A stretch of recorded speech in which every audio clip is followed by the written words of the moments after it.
गणेशाय नमः। ओम श्री सरस्वत्यै नमः। ओम श्री गुरुभ्यो नमः। ओम समस्तजनकल्याणे निरतं करुणामयं नमामि चिन्मयं देवं सद्गुरुं ब्रह्मविद्वरं सद्गुरुं ब्रह्मविद्वरम्।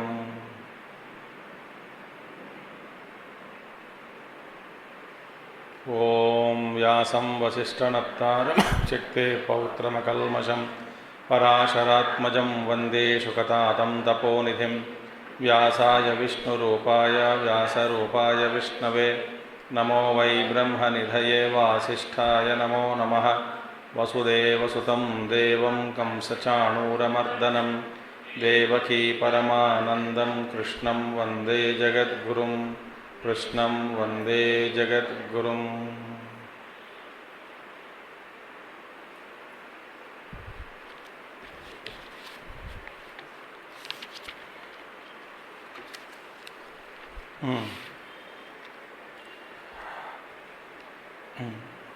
अभी तक हमने देखा इस ध्यान योग में, संबंध भाष्य में,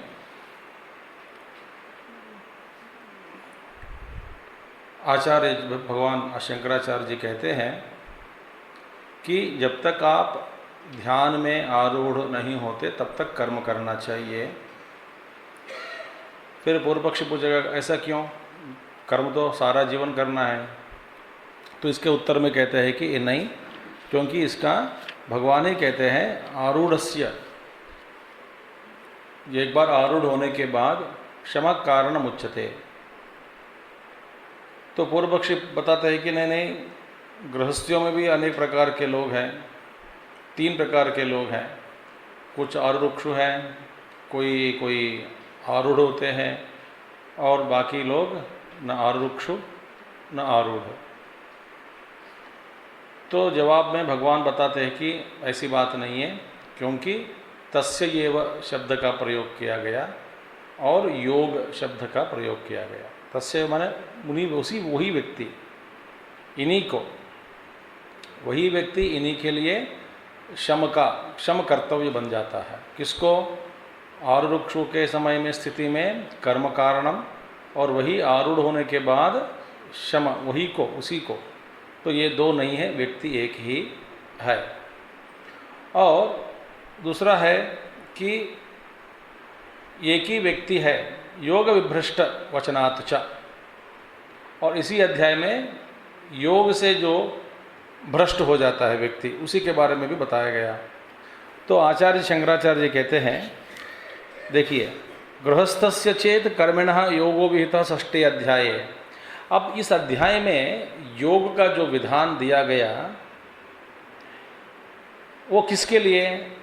वास्तव में ये ध्यान योग, इसका प्रमाण बताते हैं, वो सन्यासी के लिए। अब यदि गृहस्थ के लिए ही, ऐसा नहीं कि गृहस्थ का ध्यान अभ्यास नहीं करना है, कर सकते हैं। इसी से आरंभ करते हैं भगवान श्री कृष्ण का उपदेश। तो यदि आप समझोगे कि ये षष्ठाध्याय गृहस्थ के लिए ही इस योग दिया गया, तो अब योग से विभ्रष्ट हो जाता, वो कौन हो सकता है? वहाँ पे आगे बता देंगे भगवान श्री कृष्ण। अर्जुन पूछते हैं कि योग साधना में कोई भ्रष्ट हो गया, माने पूरा नहीं हुआ योग साधना, होने से पहले ही गिर गया, उसकी गति क्या होगी? अब इस प्रश्न में पूर्व पक्षी के अनुसार वे अपना जो विचार है वो कहते हैं, ये योग भ्रष्टत्व जो है भी है वो गृहस्थ ही है, क्योंकि उनके मत के अनुसार ध्यान योग, सारा योग गृहस्थ के लिए ही दिया गया। और गृहस्थी अभ्यासी जो भी है तो वो उनके मत के अनुसार योग भ्रष्ट गृहस्थ जरूर पा लेता है जब योग से गिर जाता है। योग माने योग असंपूर्ण रह गया और वो गिर गया। एक्चुअली ये गिरने वाला कौन है? योग भ्रष्टत्व। गृहस्थी को कभी भ्रष्ट नहीं प्राप्त हो सकता। भ्रष्टत्व की प्राप्ति नहीं हो सकती। क्यों? क्योंकि उसके पास कर्म तो आई ही, कर्म करते करते करते। क्योंकि गृहस्थ कौन है? जो नित्य कर्म और काम्य कर्म, इन कर्मों का कभी त्यागना नहीं चाहिए, जो कभी नहीं त्यागता, माने उसका उदाई ही है। और साथ साथ योग अभ्यास किया। अर्जुन का प्रश्न क्या है? योग भी नहीं मिला, उभय भ्रष्टत्व। तो भगवान शंकराचार्य जी कहते हैं नित्य कर्म तो और किए होंगे, उसका फल तो उनको मिलेगा ही। तो प्रयत्न किया होगा ध्यान अभ्यास में। यदि षष्ठाध्याय में ध्यान योग सिर्फ केवल या तुम्हारे अभिप्राय के अनुसार गृहस्थी लोगों को दिया गया तो वो भी उन्हीं का भ्रष्टत्व नहीं होता, क्योंकि उनका भ्रष्ट कभी नहीं होता गृहस्थ। अपने लिए वो कर्म किए होंगे नित्य कर्म, उसका फल तो मिलेगा ही जरूर। और यदि कहोगे, एक बहुत सारे चीज़ इसमें है, बीच में आपको ये प्रश्नों का आशंका करके उसका जवाब सोचना चाहिए। अब यदि एक आशंका है कि नित्य कर्म नहीं करने से प्रत्यवाय दोष है, करने से कोई क्या कुछ वास्तविक के रूप में खास करके कोई विशेष लाभ नहीं होगा, ऐसा यदि तुम्हारा मन में हो, इसका भी आचार्य जी उसका आशंका को माने कल्पना करके उसको खंडन कर दिया। क्योंकि नित्य कर्म का कुछ ना कुछ फल होगा ही होगा, नहीं तो वेद भी अनर्थक्य की प्राप्ति माने अनर्थ होगा। वेद का जो बोध, वेद का जो विधान है, विधि है कि गृहस्थ को हमेशा नित्य कर्म रोज करना चाहिए, नित्यम करना चाहिए। तो नित्य कर्म का जो फल नहीं किया तो प्रत्यवाय दोष, किया तो कुछ नहीं मिलेगा, ऐसी बात नहीं है। तो योग अनर्थक ही हो गया, निष्प्रयोजन। फिर किए या ना किए कोई फायदा नहीं है। तो योग वेद को क्या, फिर वेद का क्या प्रामाण्यता सिद्ध होती है? वहाँ पे किसमें प्रामाण्यता है वेद की?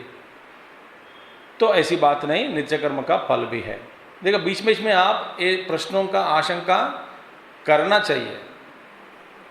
और इसके बाद ये पूर्व पक्षी बोलते हैं ऐसी बात नहीं, योग गृहस्थी जो भ्रष्टत्व का प्रश्न जो अर्जुन ने उठाया इस अध्याय में बाद में, कि वो कांगतिं कृष्ण गच्छति, माने वो अप्राप्य योग, अप्राप्त बेचारा योग का साधन करते करते उसको योग शक्ति, योग का जो भी है वो नहीं मिला फल, और योग से गिर गया। और पहले ही कर्म का संन्यास ले चुका है, तो कर्म संन्यास किया, योग अभ्यास भी नहीं हुआ, उपासना भी नहीं किया, बेचारा वो कहाँ जाएगा? ऐसा प्रश्न। तो ये गृहस्थ बोलते हैं, जो अर्जुन ने प्रश्न किया योग भ्रष्टत्व, तो वास्तव में वो गृहस्थ के लिए ही होगा, गृहस्थी गिरेगा। आचार्य कहते हैं एक गृहस्थ कभी ऐसा नहीं होगा उनको, क्योंकि कर्म है। और पूर्व पक्षी बोलते हैं कि नहीं नहीं, मैं ऐसा यदि कहूँ कि वो सारे कर्मों को ईश्वर को अर्पण करके योगाभ्यास में लग गए और योग में सिद्धि प्राप्त हुई नहीं, मिली नहीं, और इन सारे कर्म भगवान को अर्पण कर दिया, तो इसका भी फल नहीं मिलेगा, तो उभय भ्रष्ट हुआ है कि नहीं? ऐसा यदि ऐसे मैं कहूँ तो क्या करोगे, क्या जवाब देंगे?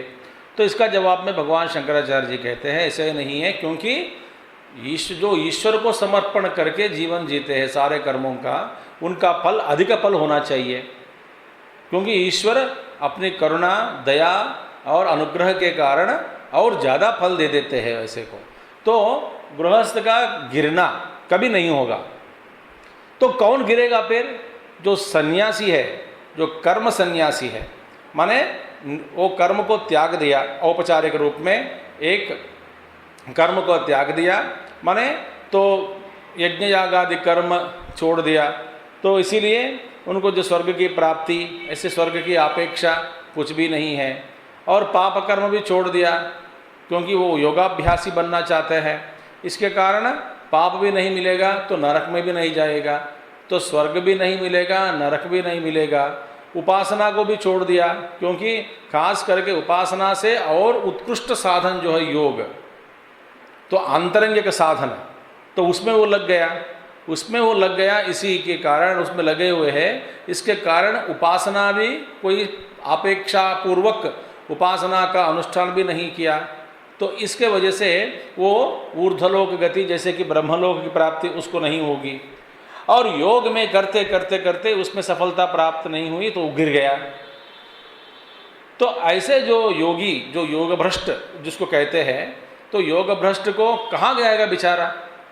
तो ये प्रश्न, योग भ्रष्टत्व की बात यदि आप कहेंगे तो ये गृहस्थी जो अभ्यासी है, गृहस्थ आश्रम में रहते हुए जो ध्यान अभ्यास या योग अभ्यास करने वाला जो है, वास्तव में वो गृहस्थ कभी गिरेगा नहीं। यदि गिरेगा तो वो सन्यासी गिरेगा, मानो केवल योगाभ्यास ही करते करते योग भ्रष्ट होने का संभावना है। पर उसकी गति क्या है, भगवान कहते हैं कि उसकी वास्तव में वो भी भ्रष्ट नहीं होगा, क्योंकि गिरेगा नहीं, क्योंकि उनको मैं ऊर्ध्वलोक में लेके जाऊंगा और आगे जन्म में, भविष्य जन्म में जहाँ छोड़ा योग साधना वहीं से उनके साधना शुरू हो जाएगी। और श्रीमताम गेहे माने शुचीनाम श्रीमताम गेहे योग भ्रष्टो भी जायते। ऐसे जो योग भ्रष्ट है अच्छे अच्छे परिवार में, अच्छे अच्छे संस्कार युक्त परिवार में जन्म लेगा और अपने जो साधना है जहाँ छोड़ा वहीं से साधना शुरू करेगा और आगे बढ़ेगा, उनका भी कभी नाश नहीं होगा। यह है सारा सिद्धांत। अब देखिए दूसरा प्रश्न उठाया जा रहा है, ये पूर्व पक्षी वे कहते हैं कि चलो ठीक है, जब मैंने पूछा आपसे कि ईश्वरार्पण बुद्धि के द्वारा सारा कर्म ईश्वर को अर्पण करके योगाभ्यास करते समय योग में सफलता सिद्धि नहीं मिली, इसके कारण और कर्म का फल भी ईश्वर को अर्पण कर दिया, तो ईश्वरार्पण बुद्धियाँ कर्म करने के कारण उसका फल नहीं मिलेगा तो भ्रष्टत्व होगा ही। तो भगवान ने दिया कि जवाब ये नहीं होगा, क्योंकि ईश्वर की जो आराधना से वो ईश्वर में सारे कर्मों को अर्पण करने से इसका जो फल है और ज़्यादा है, अधिक फल मिलेगा। ठीक है, और दूसरा प्रश्न इसी संबंध में, ठीक है, मैं और एक बात कहूँगा, पूर्व पक्षी बता रहे हैं क्या है, मोक्षाय एव इति चेत स्वकर्मणाम कृतानाम ईश्वरे न्यासः मोक्षाय एव न फलांतराय योग सहितः योगाच्च विभ्रष्टः इति अतः तम प्रति नाशा आशंका युक्ता एव इति चेत।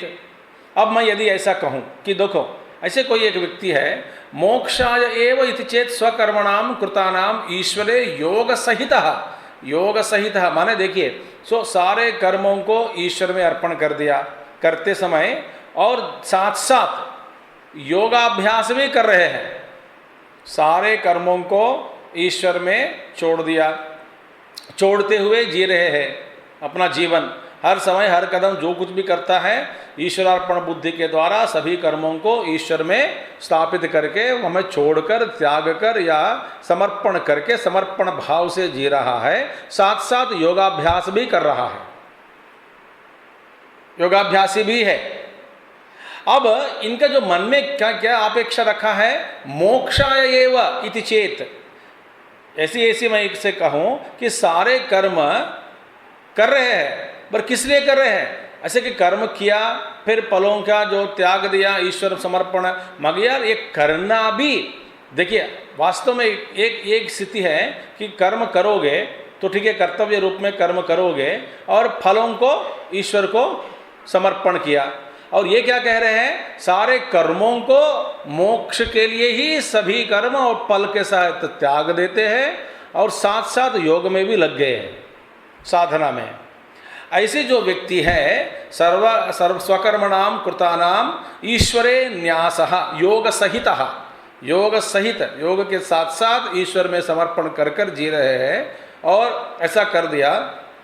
अब फलांतराय न और मोक्षाय एव न फलांतराय, और किसी भी फल नहीं चाहता मन में, इनका ऊर्ध्वलोक गति भी नहीं चाहिए, ब्रह्मलोक भी नहीं चाहिए, कोई अष्टसिद्धि भी नहीं चाहिए, यह लोक में ऐश्वर्य संपत्ति कीर्ति कुछ भी नहीं चाहिए, उनको कुछ भी नहीं चाहिए। जो कुछ भी कर रहे हैं मोक्ष के लिए ही कर रहे हैं और सभी कर्म ईश्वर को समर्पण कर देते हैं और साथ साथ योगाभ्यास में भी लगे हुए हैं। इस तरह के जो व्यक्ति है, हाँ, जब योगात् विभ्रष्टः, तब उस समय उस व्यक्ति योगाभ्यास योग साधना करते करते वहाँ पे भ्रष्ट हो गया हो, तो फिर हो गई बात, तम प्रति नाश आशंका युक्ता एवं, वो नाश को प्राप्त होता है। ये तो ठीक है, ऐसा कहना ठीक ही है, क्योंकि कर्मों का फल मिलेगा नहीं, मोक्ष के लिए ही किया है, मोक्ष नहीं मिला, योगाभ्यास भी मोक्ष के लिए किया है, योग से भ्रष्ट हो गया। तो इस तरह का जीवन जो जीते हैं उसको तो जरूर भ्रष्टत्व की प्राप्ति होगी, इसमें कोई शंका नहीं होना चाहिए। ऐसा करके पूर्व पक्षी का एक प्रश्न उठाया। Are you understanding? हाँ, अब देखिए आगे जवाब, ना, ये गलत है। क्यों? क्योंकि भगवान इसी अध्याय में 10वां श्लोक आप देखोगे, 6वां अध्याय 10वें श्लोक में, एकाकी यत चित्तात्मा निराशीर परिग्रह करके बताया भगवान। एकाकी यत चित्तात्मा, देखिए, योगी युंजीत सततम आत्मानं रहसि स्थितः एकाकी यत चित्तात्मा निराशी ही अपरिग्रह। तो भगवान का ये कथन है कि देखिए, एकाकी यत चित्तात्मा निराशी ही अपरिग्रह, साथ साथ ब्रह्मचारी व्रते स्थितः 14 श्लोक में भगवान कहते हैं, 14 श्लोक में, प्रशांतात्मा विगतभी ही ब्रह्मचारी व्रते स्थितः, ब्रह्मचारी व्रत में स्थित है वह, ऐसे भगवान ने कहा। माने इससे क्या स्थापित हुआ, साबित क्या हुआ, इससे क्या हमको लेना है, इति कर्म संन्यास विधानात्, इन वचनों के द्वारा भगवान का विधान क्या दिया, संन्यास, कर्म संन्यास का विधान वहां पर दिया है। अब देखिए, ये तो ये विधान दिया है, एकाकी रहो, रहस्य स्थितः नहीं है, यथचित्तात्मा निराशी ही अपरिग्रह, ऐसे जो भगवान ने आदेश दिया, ये किस लिए, गृहस्थ के लिए या सन्यासी के लिए? तो भगवान कहते हैं इति कर्म संन्यास विधानात्। और वहाँ पे नच अत्र ध्यान काले स्त्री सहायत्व आशंकायेन एकाकित्वं विधीयते। अब देखिए, अब ये कल्पना करो, आप यदि कहोगे कि एकाकी का उपदेश दिया है, भगवान कहते हैं एकाकी, एकाकी माने एकांतवास, अकेलापन है, एलोननेस, सॉलिट्यूड, एकाकी का उपदेश दिया है। इसका मतलब क्या है, वो ऐसी कल्पना करो, शंका पहले पूर्व पक्षी के मन में, और कुछ बीच में कल्पना करो, एकाकी करके ऐसा भगवान विधान दिया है, तो ये विधान गृहस्थ के लिए ही लागू है, गृहस्थ है इसीलिए उनसे कहा जा रहा है कि एकाकी है ना, एकाकी और ध्यान करो, एकाकी रहो, एकाकी माने एकांत में बैठो और ध्यान करो। एक ये उपदेश विधान गृहस्थ के लिए ही दिया गया, ऐसी आशंका पूर्व पक्षी के मन में पहला स्थापना करो। तो भगवान इसका खंडन कर रहे हैं, भैया तो एकाकी माने एकांत में, जैसे कि ध्यान, जैसे कि पूर्व में कहीं एक विधान हुआ हो कि ध्यान करते समय गृहस्थी को साथ साथ पत्नी को बिठाकर ध्यान करना है, ऐसा कोई नियम था क्या? और बोलेगा ध्यान में भी तो बैठ गए, ऐसे कोई विधान नहीं है। देखिए, अत्र ध्यान काले स्त्री सहायत्व आशंका, स्त्री की सहायता की आशंका कभी नहीं है। तो जो नहीं है, हाँ, इसका प्रतिषेध करके, इस विधान को प्रतिषेध करके और आदेश देना कि एकाकी, ऐसा उपदेश गृहस्थ के लिए लागू नहीं है, क्योंकि ऐसे ये विधान हुआ हो, ये वैसी विधान है कि ध्यान काल में पत्नी के साथ बैठना चाहिए, ऐसा कोई विधान है, तो फिर इसका प्रतिषेध करने के लिए एकाकी करके गृहस्थ के लिए बताया सकता है कि एकाकी, ये विधान नया विधान दिया है। भले ये वो कोई विधान ही पहले नहीं था, उसका खंडन के रूप में और क्या कैसे खंडन कर सकते हो? तो एकाकी ये उपदेश गृहस्थ के लिए नहीं है।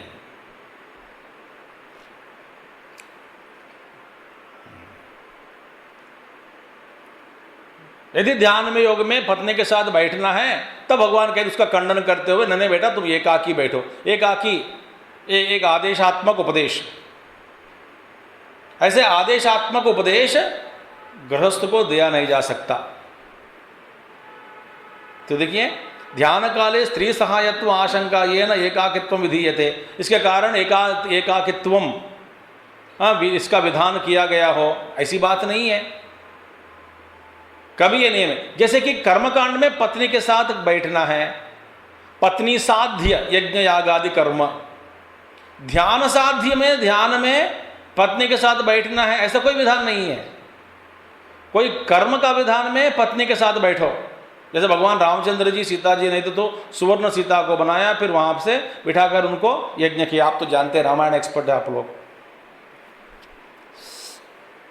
देखिए, तो ऐसे यज्ञ याग आदि कर्म में ये विधान दिया है कि पत्नी के साथ बैठना है, और ध्यान में भी पत्नी के साथ बैठना, ऐसे विधान है क्या? तो फिर ये उपदेश किसको दिया जा रहा है? एकाकी बनो। ये गृहस्थ के लिए, ध्यान में एकाकी, ये गृहस्थ के लिए लागू नहीं होता। कोई विधान हो इसका प्रतिषेध करते हुए नया दूसरे जो उपदेश दे सकते हैं, विधान दिया, विधि के रूप में और कुछ आदेश दे सकते हैं, मगर इसमें से कोई है ही बात ही नहीं। तो एकाकी कौन हो सकता है? सन्यासी। तो 6वां अध्याय में ये ध्यान जो प्रक्रिया जो दिया गया वहाँ पे, ये सन्यासी के लिए ही लागू है। न च गृहस्थस्य निराशी ही अपरिग्रह, ये भी गृहस्थ के धर्म के विरुद्ध है। निराशी बनो, अपरिग्रह बनो, एक दुनिया कैसे चलती है फिर? निराशी माने कोई इच्छा मत रखो मन में, एक गृहस्थ के लिए उपदेश नहीं है ये। गृहस्थ के लिए धर्मपूर्वक जो इच्छाएं हैं उसको रखना चाहिए। तो गृहस्थ के निराशी ही बनो, आशाओं को छोड़ दो, ऐसा उपदेश गृहस्थ को कभी नहीं देना चाहिए।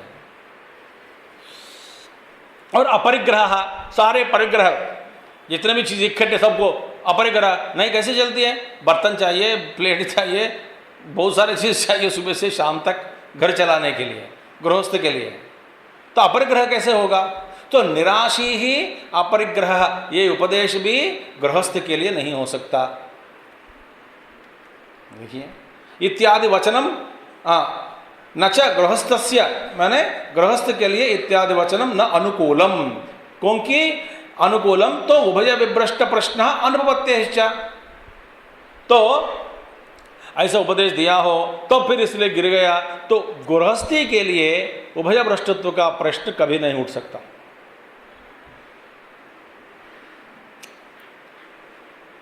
बात समझ में आ गए?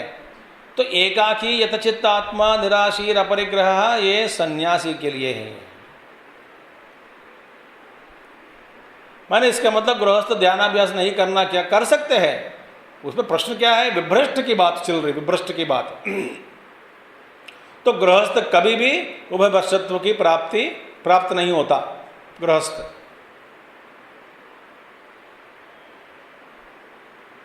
समझ में आ रही बात?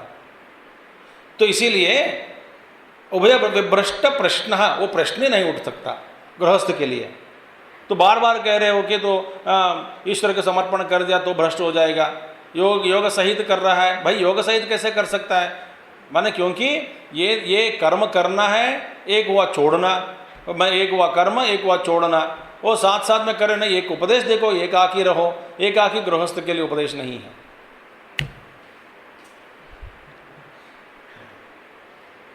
तो ये भी तुम्हारी कल्पना है।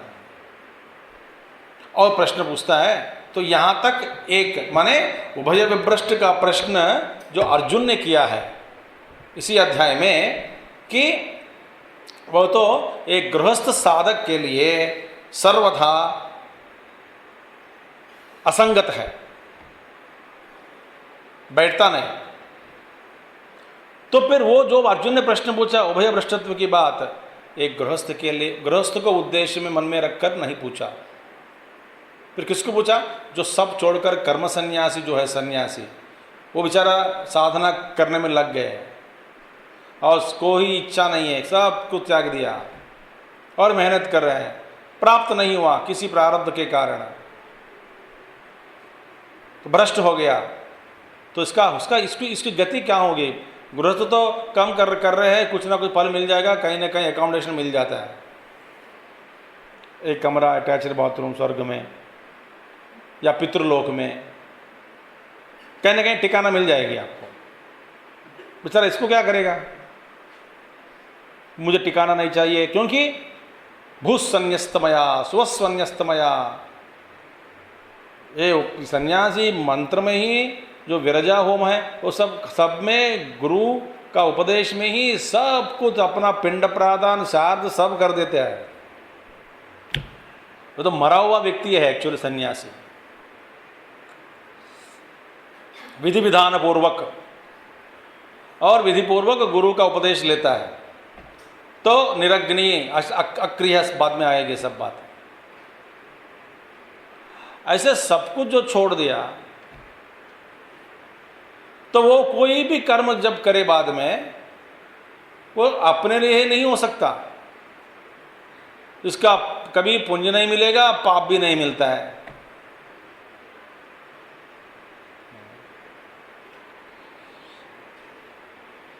वो फलापेक्षा नहीं रख सकता बेचारा।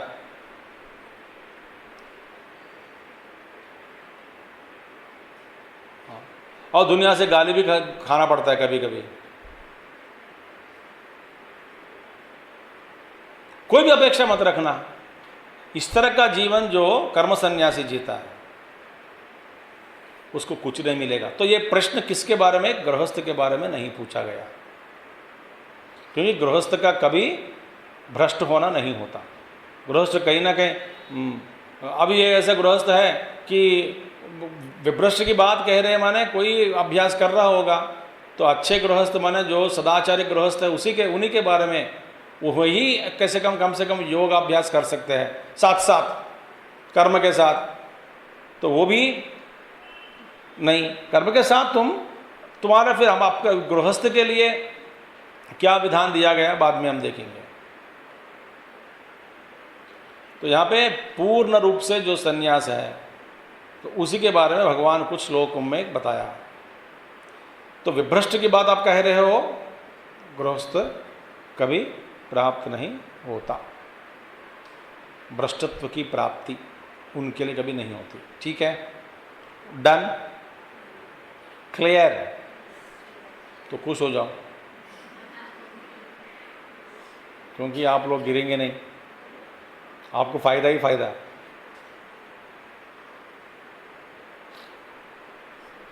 देखिए, अच्छा, तो दूसरा प्रश्न। अब इस पर अभी तक एक तरह का विचार का खत्म हुआ। ठीक है, विभ्रष्ट की बात, योग भ्रष्टत्व की बात, यहाँ तक अभी एक खत्म हुआ, एक विचार खत्म हुआ, पूर्ण हुआ। अब दूसरा प्रश्न उठा रहे हैं पूर्व पक्षी। वे बोलते अनाश्रितः इति अनेन कर्मिणः एव सन्यासित्वं योगित्वं च उक्तं प्रतिषिद्धं च निरग्नेः अक्रियस्य च सन्यासित्वं योगित्वं च इति चेत। आप देखिए, प्रश्न पूछते हैं कि इसलिए ना आप हिंदी का अनुवाद भी पढ़ ले, समझ में नहीं आता है, मैं लिख के दे दे सो, क्योंकि मुझे भी समझ नहीं आता क्या कह रहे हैं। हिंदी का अनुवाद पढ़ने से कुछ भी समझ में नहीं आता, वो क्या। अब देखिए, यहाँ ध्यान काल में स्त्री का सहायता की तो कोई आशंका नहीं होती कि जिससे गृहस्थ के लिए एकाकित्व का विधान किया जाता। कुछ समझ में आया? क्या कह रहे, कुछ भी समझ में नहीं आता। ये लिए अनुवाद है नो, ये अनुवाद है जो शास्त्र पढ़ रहे हैं संस्कृत के साथ साथ इसका अनुवाद कभी उनको काम आने का संभावना है। जैसे कि सब लोग पढ़ लिया, चलो ले लेते हैं, कुछ भी समझ, हेडेक आ जाएगी, हेडेक। और ये बात आपको कुछ समझ में आएगी क्या? मैंने जो पढ़ा सेंटेंस, यहाँ ध्यान काल में स्त्री की सहायता की तो कोई आशंका नहीं होती कि अब अचानक स्त्री कहाँ से आ गई। जिससे गृहस्थ के लिए एकाकी को एकाकी का विधान किया जाता। अब कुछ भी समझ नहीं आता। यदि आपको आ गए तो फिर पिछले जन्म में आप शंकर भाष्य का पढ़े होंगे। अब ये अचानक बोलता स्त्री कहाँ से आ गई, ध्यान काल में स्त्री की सहायता, ये तो कभी सोचा भी नहीं मैं।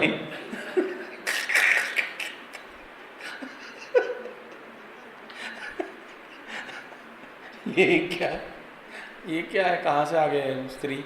अब पत्नी बोलेगी देखा सुन लिया, यहाँ पे लिखा है स्त्री की सहायता लेना है, तो इसलिए मैं साथ में बैठूंगी तेरे साथ। ऐसा नहीं, इसलिए मैं बार बार यही कहता हूँ, सुनते सुनते पढ़ना नहीं, क्योंकि आप गलत समझेंगे, फिर अपनी पत्नी से कहोगे बैठो मैं जान कर लूँ, वो बोलेगी तू जान करके बिगड़ जाते हो, मुझे बिगाड़ रहे हो, तो ये ऐसी बात नहीं है। ठीक है, अब देखिए पहला श्लोक क्या है, अनाश्रितः, देखिए अनाश्रितः कर्मफलम कार्यम कर्म करोति यः ससन्यासी च योगी च न निरग्नि न च अक्रियः। ये पहला शुरुआत कहाँ से भगवान ने किया, गृहस्थ से ही किया। ध्यान योग का आरंभ गृहस्थ से ही किया, सीधा नहीं पहुंचा योग तक, योगियों के पास नहीं। अब यहाँ पे अनाश्रितः माने कर्म का आश्रय, कर्म फल का आश्रय, अनाश्रितः, आश्रित माने आश्रय, अनाश्रित बिना आश्रय, कर्मफलम, कर्मफल के आश्रय के बिना। ठीक है, श्लोक का अर्थ क्या है, जो कर्मफल के आश्रय के बिना, अनाश्रितम कर्मफलम कार्यम कर्म करोति यह, जो अपना ही स्वधर्म पूर्णक माने पूर्वक जो अपना कर्तव्य कर्म जो करता है वही सन्यासी है, वही योगी है। न तो जो निरग्नि अक्रिय जो भी है, निरग्नि कौन होता है, चौथा आश्रम वाला, जो औपचारिक रूप में सन्यास स्वीकार किया वो अग्नि छोड़ देता है। अग्नि किसका प्रतीक, कर्मकांड का, इसके प्रतीक है, कर्मकांड के प्रतीक अग्नि। ठीक है, जिम्मेदारी की प्रतीक, कर्मकांड की प्रतीक अपेक्षाएं, इसकी प्रतीक अग्नि कार्य। तो अग्नि निरग्नि ही न च अक्रियः, माने जो निरग्नि नहीं है, माने जिसने अग्नि को छोड़ दिया, जो अक्रिय हो गया, वो सन्यासी नहीं है, वो सन्यासी नहीं होते। फिर कौन सन्यासी होते हैं, जो कर्मफल का आश्रय को छोड़कर अपना कर्तव्य कर्म करता है, वही सन्यासी है। ऐसा भगवान ने पहले श्लोक में जो बताया उस पर शंका उठा रहे हैं। क्या शंका है, भगवान खुद कहते हैं कि कर्मी, जो कर्मी है वही सन्यासी है। जो सन्यास ग्रहण किया, जो अग्नि कार्य को छोड़ दिया, सन्यासी वही है, योगी वही है जो कर्मी है। और प्रतिषिद्धम च निरग्ने है, जो निरग्नि है और अक्रिय है, उस तरह का जो सन्यासित्व और योगित्व को निषेध कर दिया भगवान। कौन कह रहे, भगवान कह रहे। बड़ी अच्छी बात है। तो न निरग्नि ही न च अक्रियत्वम सन्यासित्वम योगित्वम च इति चेत, मैं ऐसे कहूं कि क्योंकि वास्तव में सन्यासी कौन है, भगवान क्या कह रहे, न देखो निरग्नि नहीं है सन्यासी, योगी भी अक्रिय जो वो भी सन्यासी नहीं है, मगर सन्यासी कौन है, जो कर्म आश्रय, फल के आश्रय के बिना और अपना कार्य कर्म जो करता है वही सन्यासी है, वही योगी है। अच्छा, इस पर भगवान ने कहा, तो इसका मतलब क्या है, तो एक बता रहे हैं कि जो आप जैसे सन्यासी लोग हैं, चौथा आश्रम वाले, वो बिल्कुल बेकार है फिर, क्योंकि वास्तव में आप सन्यासी ही नहीं हैं। भगवान कृष्ण ने कहा।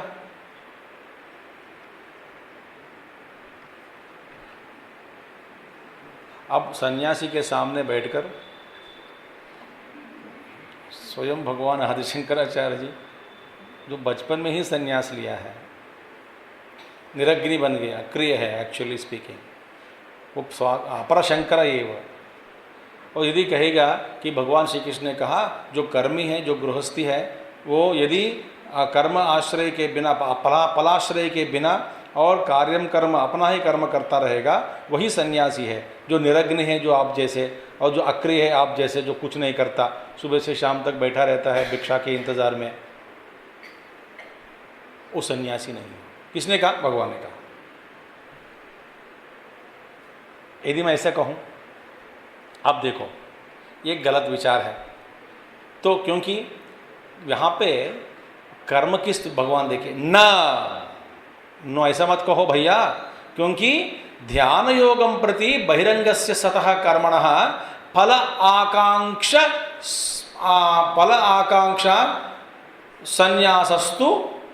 संन्यास स्तुति परत्वात्,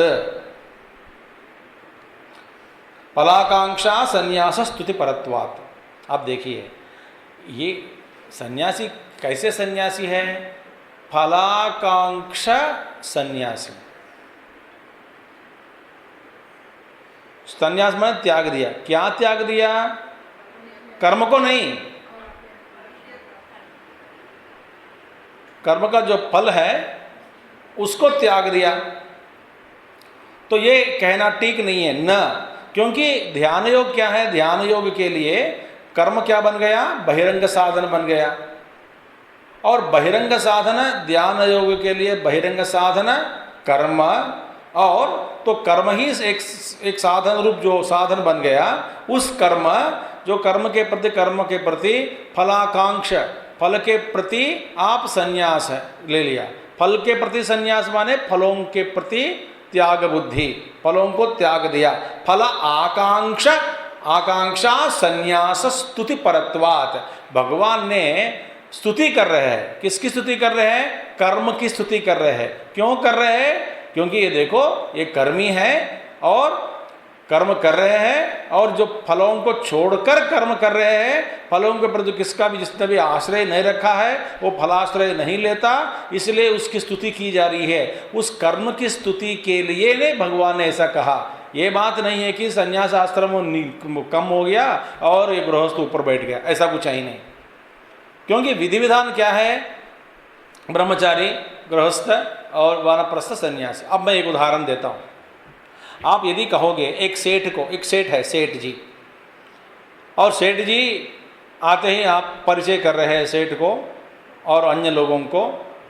अब अगर ये सेठ जी जो है, सेठ जी कौन है? ये राजा है, राजा। अब ऐसा परिचय करने से क्या राजा कम पड़ गया, कम हो गया क्या? और ये बढ़ गया? राजा कम हो जाता है या बढ़ जाता है? नहीं, राजा ही राजा है। तो श्रेष्ठ कौन हुआ? राजा ही श्रेष्ठ है। ये राजा है, राजा। सेठ को दिखा करके राजा है, राजा बताने में राजा की श्रेष्ठत्व की सिद्धि हुई कि नहीं? राजा कम नहीं होते, राजा राजा ही रहेगा। माने इनकी स्तुति कर रहे हैं। ये राजा जैसे है, जैसे राजा है ये भी राजा ही है। माने राजा राजा है, माने तुलना करके कुछ एक ऐसे है, ये राजा जैसे है वही भी माने जिससे आप तुलना करके कीर्ति, आपकी जो कीर्ति तारीफ करते हैं, जिससे जिन व्यक्ति से आपको तुलना करके तारीफ किया जा सकता, तो माने वो व्यक्ति आपसे बड़े हैं, आप बड़े नहीं होते उनसे। तो एक कर्मी को जो फल के प्रति आकांक्षा को छोड़कर अपना ही कर्तव्य कर्म ही कर रहा है और बाकी अन्य कर्म नहीं करता, और वो भी फलापेक्ष रहित कर रहा है, तो भगवान ने क्या कहा? फल आकांक्षा संन्यास स्तुति परा। तो फल आकांक्षा छोड़ दिया, तो उसकी स्तुति के लिए ही ऐसा भगवान ने तारीफ किया कर्मियों को। ये बात नहीं है कि संन्यास छोटा हो गया और ये गृहस्थ जो निरग्नि अक्रिय, जो असली संन्यास जो है, माने जो औपचारिक रूप में साधना करके सब छोड़कर त्याग कर गुरु का उपदेश लेकर शास्त्र विहित के रूप में वो संन्यास ग्रहण किया, उसकी जो वो कम पड़ गया, एक कर्मी को तारीफ करने लगा, तो उसका जो जितना भी साधना कर रहे निरग्नि अक्रिय उनका बेकार पड़ गया, वो तो कुछ भी नहीं है, हम बड़े हैं, ऐसी बात नहीं है। तो कर्म की स्तुति की जा रही है। किस तरह का कर्म? कर्तव्य कर्म, अपना ही कर्तव्य कर्म, अपना कर्तव्य कर्म की स्तुति और फलापेक्ष आकांक्षा को छोड़कर जो कर्म करते हैं, ऐसे कर्मों की स्तुति की जा रही है। इस स्तुति के लिए ही भगवान ने कहा कि भाई निरग्नि अचक्रिय, अग्नि निरग्नि, अग्नि को छोड़ दिया, जो अक्रिय है वो सन्यासी नहीं है, वास्तव में तू ही सन्यास है। जैसे कि जब बच्चों को जब बदलता है ना, शादी जब होता है ना, शादी में जो बड़े जो होता है ना, both side somebody is high head, बोलते हैं कि नहीं, कम से कम आप ही इस शादी का जो बड़े आदमी हैं, आप घर में, आप घर का है, दादाजी हो, जो भी है, आपके समक्ष में ये सब हो रहा है, आपके आशीर्वाद से हो रहा है। तो पत्रिका में भी उनका नाम लिया जाता है कि नहीं, इनके आशीर्वाद से। कोई किसी बड़ों का नाम लेकर के पहले सारा कार्य करते हैं, और कोई छोटा बच्चा हो और खूब कर रहे हैं शादी, और कहने के लिए बोलते थे तुम ये तो शादी के लिए ही बड़े आदमी है, तू शादी, तुम्हारे बिना शादी नहीं होगी, माने तुम्हारे बिना शादी नहीं होगी, तुम इतना कर्म कर रहे हो, बहुत सारा काम करते हो, और सब ने जिम्मेदारी उठाया, तेरे कंधों पर ही चल रहा है। माने ये अतिशयोक्ति अलंकार का प्रयोग। माने वो जो बड़ा है, जिसके समक्ष में सब कुछ हो रहा है, जिसके आदेश से सब कुछ हो रहा है, शादी का जो वातावरण जो घर में बन गया, तो वो छोटा पड़ गया क्या? ये बच्चा ऊपर बढ़ जाता है क्या?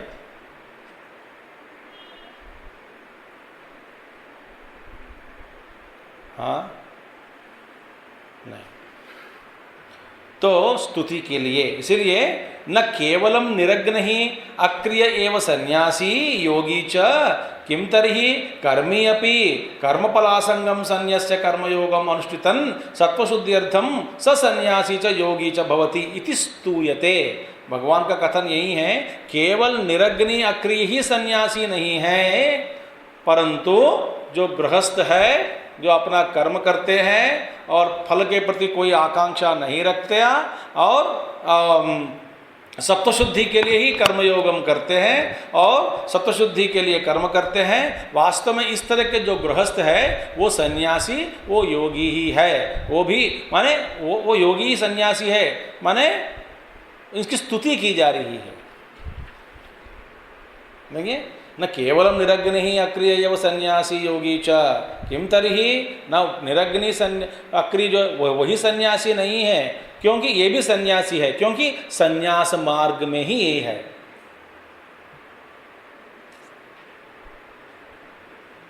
तो भगवान स्तुति कर रहे हैं, कर्म की स्तुति।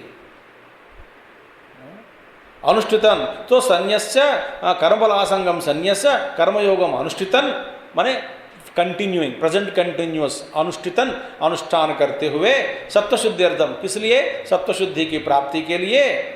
जो जैसा करता है इस तरह का कर्म, वो वास्तव में वो सन्यासी और योगी भवति, वही योगी सन्यासी बनेगा, और वही है योगी सन्यासी। एक कर्म की स्तुति के लिए। तो पहला श्लोक का सुनकर तुम ऐसा मत कहो कि सारे सन्यासियों का अपमान करने लग गया। किसने कहा? भगवान श्री कृष्ण ने कहा। जो निरग्नि अक्रिय वो सन्यासी नहीं है, जो गृहस्थ है, जो कर्मी है, वही सन्यासी है, वही योगी है। ऐसे नए विचार मन में लाकर उतार कर फिर अपना भ्रष्टत्व के जो और मार्ग तय करके बैठे, ऐसा बैठना चाहिए।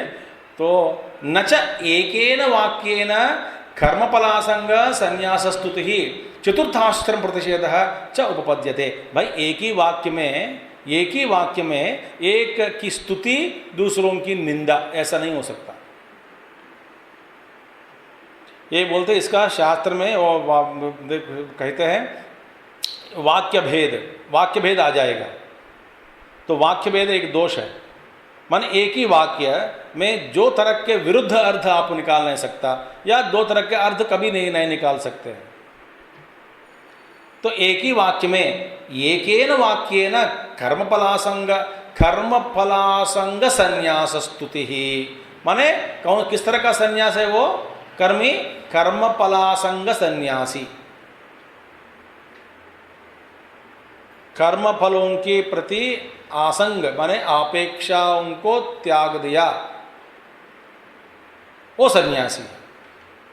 वो सन्यासी चतुर्थाश्रम प्रतिषेधन उपपद्यते, इस सन्यासी एक ही वाक्य में इस सन्यासी ऐसा कहकर चतुर्थाश्रम जो सन्यासी है उसको प्रतिषेध किया नहीं जा सकता, उसको हटाया नहीं जा सकता। वो बोला हटो गया कुछ कोई भी नहीं, ऐसा कहना ठीक नहीं है, एक गलत है, एक ही वाक्य के द्वारा नहीं होगा। दूसरी बात है नच प्रसिद्धम निरग्नेः अक्रियस्य परमार्थ संन्यासिनः श्रुति स्मृति पुराण इतिहास योगशास्त्र विहितं संन्यासित्वं योगित्वं च प्रतिषेधयति भगवान। भाई और प्रसिद्धम जो निरग्नि अक्रिय संन्यास है वो प्रसिद्ध है, ऐसे कहे क्योंकि वो परमार्थ सन्यासी, हमने देखा पहले पारमार्थिक योग, अपरमार्थिक योग, पारमार्थिक संन्यास, जो पारमार्थिक माने वास्तविक संन्यास आश्रम जो ग्रहण करता है तो वो निरग्नि बन गया। अक्रियस्य जो अक्रिय बन गया, तो इसका प्रसिद्धता वो जो ये इसकी जो प्रसिद्धि कहाँ से? श्रुति में बताया गया, श्रुति स्मृति पुराण इतिहास योग शास्त्र विहितम, श्रुति विहितम योग शास्त्र विहितम स्मृति विहितम पुराण इतिहास विहितम शास्त्र विहितम, ये ऐसा संन्यास कर्म संन्यास चतुर्थाश्रमी जो संन्यास है, इस तरह का संन्यासित्वम और योगित्वम को एक ही वाक्य में भगवान न प्रतिषेध्यति भगवान, भगवान इसका प्रतिषेध कभी नहीं करता। एक ही ऐसे है, वेद प्रमाण है, श्रुति प्रमाण, श्रुति स्मृति इतिहास पुराण सब में संन्यास आश्रम की तारीफ किया है, उत्कृष्ट आश्रम है। इसलिए आप कोई एस्ट्रोलॉजी के पास चले जाओ तो कहते संन्यास में एक योग है, संन्यास योग होना चाहिए कुंडली में बताते हैं। और ये क्योंकि ये इस वस्त्र गुरु परंपरा के द्वारा ऐसा संन्यास ग्रहण करना भी ये आसान नहीं है। देखिए तो इस तरह का जो संन्यास का ग्रहण होता है तो ये श्रुति विहितम स्मृति विहितम पुराण विहितम इतिहास विहितम योगशास्त्र विहितम, ये संन्यास इसका ये सभी शास्त्र में इसका विधान दिया गया, इसकी तारीफ की गई थी। तो इस तरह का जो संन्यास है भगवान इसको प्रतिषेध खंडन नहीं कर सकता, नहीं। और दूसरी बात है स्ववचन विरोधाच्य, और भगवान खुद ही का तारीफ किया भगवत गीता में संन्यास की तारीफ, क्योंकि सर्वकर्माणि मनसा संन्यस्य आस्ते नैव किंचित न कुर्वन् नैव कारयन् आस्ते, ऐसा 5वां अध्याय में हमने देखा इस श्लोक। और मौनी संतुष्टः येन केनचित्, मौनी संतुष्टः येन, जो मिलता है उससे संतुष्ट हो गया, 12वां अध्याय। अनिकेत स्थिरमतिः, भक्तिमान में वो तो 12वां अध्याय। अनिकेतः स्थिरमतिः, जिसका कोई निकेत नहीं है, घूमता रहता है मगर मति स्थिर है। हमारा क्या है, शरीर घूमता है कभी और मति भी घूमते हैं, और शरीर जब रह जाती है एक जगह पे मति तो घूमती रहती है लगातार। अनिकेत स्थिरमतिः और विहाय कामान् यः सर्वान् पुमान् शरति निःस्पृहः सर्व आरंभ परित्यागी, इस तरह के जो वचन है भगवद गीता में, इति च तत्र तत्र भगवता स्ववचनानि दर्शितानि तैः विरुध्येत चतुर्थाश्रम प्रतिषेध। यदि तुम कहोगे चतुर्थाश्रम का जो प्रतिषेध नहीं, तो इस वचनों के द्वारा हाँ चतुर्थाश्रम का जो निषेध किया गया, उस निषेध का प्रतिषेध किया जा रहा है, किया गया इन्हीं वाक्यों का निषेध का प्रतिषेध। 2 नेगेटिव आ गए वहाँ पे। ये वाक्य क्या बताते हैं? तो संन्यास आश्रम में कोई प्रयोजन नहीं है, इस ऐसे जो निषेध है, प्रतिषेध है, ये वाक्य भगवान के। तस्मात् इसीलिए मुने योगम आरुक्षो प्रतिपन्न गार्हस्थ्य अग्निहोत्रादि फल निरपेक्षम अनुष्ठीयमानम ध्यान योगारोहण साधनत्वम सत्वशुद्धि द्वारेण प्रतिपद्यते। तो इसीलिए जो गृहस्थाश्रम में जो बैठा है, स्थिति प्रतिपन्न गृहस्थाश्रस्य, तो अग्निहोत्रादि कर्मों को फल निरपेक्षम, अपना जो अग्निहोत्र आदि कर्म है कोई फल की आकांक्षा के बिना फल निरपेक्षता के साथ अनुष्ठीयमानम किए गए जो कर्म ध्यान योग आरोहण साधनम, तो वह सारे इस तरह के कर्म ध्यान योग ये साधन है, ध्यान योग आरोहण के लिए एक साधनत्वम। कैसे? सत्वशुद्धि द्वारेण, तो सत्वशुद्धि के द्वारा इति प्रतिपद्यते। इसीलिए तो इस तरह के जो है पुरुष दो अग्निहोत्रादि फल निरपेक्षम अनुष्ठीयमानम ध्यान योगारोहण साधनत्वम सत्वशुद्धि द्वारेण प्रतिपद्यते।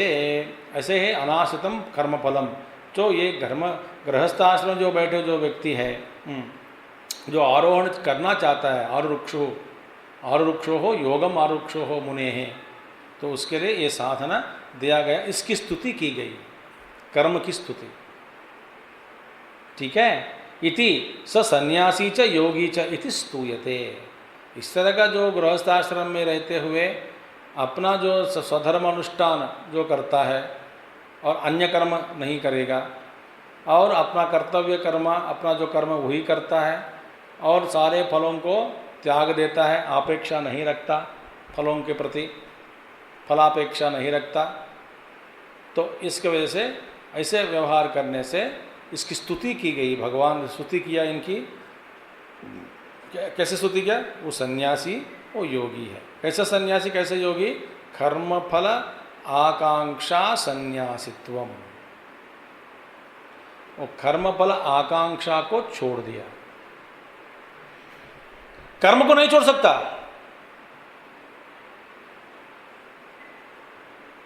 तो नित्य कर्म, काम्य कर्म, जो भी कर्म है करना ही पड़ेगा। किसको? कर्मी को। फिर कौन छोड़ सकता है? सन्यासी। वो निरग्न ही अक्रिय बन गया और साधना में लग गया। सफलता मिली तो ठीक है, नहीं मिला श्रीमताम सुशीनाम श्रीमताम गोहे गेहे योग भ्रष्टो भी जायते। अगले जन्म में और भी फिर बेहतरीन साधना करने के लिए अच्छे और भी इससे भी बेहतरीन माहौल की सृष्टि करके वो जन्म लेता है। तो अनाश्रित कर्म फलम कार्यम कर्म करोति यह सन्यासी च योगी च न निरग्नि न च अक्रिय। निरग्नि जो है, अक्रिय जो है वो सन्यासी नहीं है, यही सन्यासी है। ऐसे जब भगवान कहते हैं ये कर्म की स्तुति के लिए ही है, वास्तव में संन्यास आश्रम का खंडन के लिए नहीं है। ठीक है। तो इसके साथ हमारे जो भूमिका है, इसका भूमिका समाप्त हो गई। छठवाद जाएगी जो भगवान ने बनाया भूमिका। तो बाद में भगवान श्री कृष्ण कहते हैं, ये हम अगले महीने देखेंगे। पढ़ेंगे एक श्लोक, पहला श्लोक। श्री भगवान उवाच अनाश्रित कर्म फलम कार्यं कर्म करोति यः स सन्यासी च योगी च न निरग्निर्न चाक्रियः। ओम पूर्णमदः पूर्णमिदं पूर्णात् पूर्णमुदच्यते पूर्णस्य पूर्णमादाय पूर्णमेवावशिष्यते। ओम शांति शांति शांति। हरि ओम श्री गुरुभ्यो नमः। हरि ओम सद्गुरुनाथ महाराज की जय।